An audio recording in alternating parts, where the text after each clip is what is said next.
Hi അസ്സലാമു അലൈക്കും. ഇന്ന് നമ്മൾക്ക് നല്ല സൂപ്പർ ടേസ്റ്റിലുള്ള ഒരു കാടമുട്ട റോസ്റ്റിൻ്റെ റെസിപ്പിയാണ്. അപ്പം ബ്രേക്ക്ഫാസ്റ്റിന് പത്തിരിയും കാടമുട്ട റോസ്റ്റും ആയിരുന്നു. അപ്പം 10 ഉണ്ടായിരുന്നു. ഇപ്പോൾ എത്ര എണ്ണം ഉണ്ട്? 7 ഉണ്ട്. 3 അല്ല, പാക്കറ്റിൽ 10 സാധാരണ വേണ്ടത്, 9 ഉണ്ടായുള്ളൂ. പിന്നെ 2 നമ്മൾ മോന് കഴിച്ചു. ആദ്യം കാടമുട്ട പുഴുങ്ങി വെച്ചിട്ടുണ്ട്. സാധാ മുട്ട പുഴുങ്ങുന്ന പോലെ തന്നെ ഒരു 5 മിനിറ്റ് വേവിച്ചപ്പോൾ വെന്ത് കിട്ടി.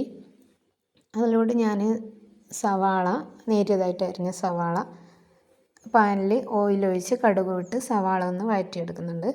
ഇതിലൂടെ ഞാൻ ഒരു ചെറിയ തക്കാളിയും ഒരു പച്ചമുളകും ചേർത്ത് കൊടുക്കുന്നുണ്ട്. അപ്പോൾ സവാള ഒന്ന് വഴന്നതിന് ശേഷമാണ് തക്കാളി ചേർക്കുന്നത്.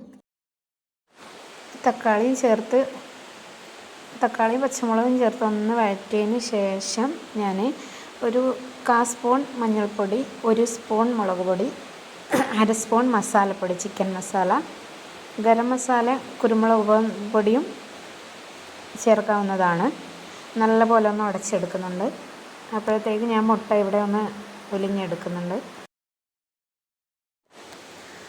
കാടമുട്ട നമുക്ക് ഒരുപാട് ഗുണങ്ങളുള്ള നല്ലതാണ്. അപ്പോൾ എനിക്ക് ഭയങ്കര ഇഷ്ടമാണ്. അപ്പോൾ നമ്മൾ പണ്ട് വീട്ടിൽ കാടക്കോഴി ഉണ്ടായി. അപ്പോൾ ഇഷ്ടംപോലെ കഴിച്ചിട്ടുണ്ട്. അപ്പോൾ നല്ല ടേസ്റ്റ് ഉണ്ട്. അതുകൊണ്ട് അപ്പോൾ ഇത് റോസ്റ്റാക്കി എടുത്തിട്ട് അതിലോട്ട് നമ്മൾ കാടമുട്ടയും ചേർത്ത് മിക്സ് ചെയ്തെടുക്കുന്നുണ്ട്.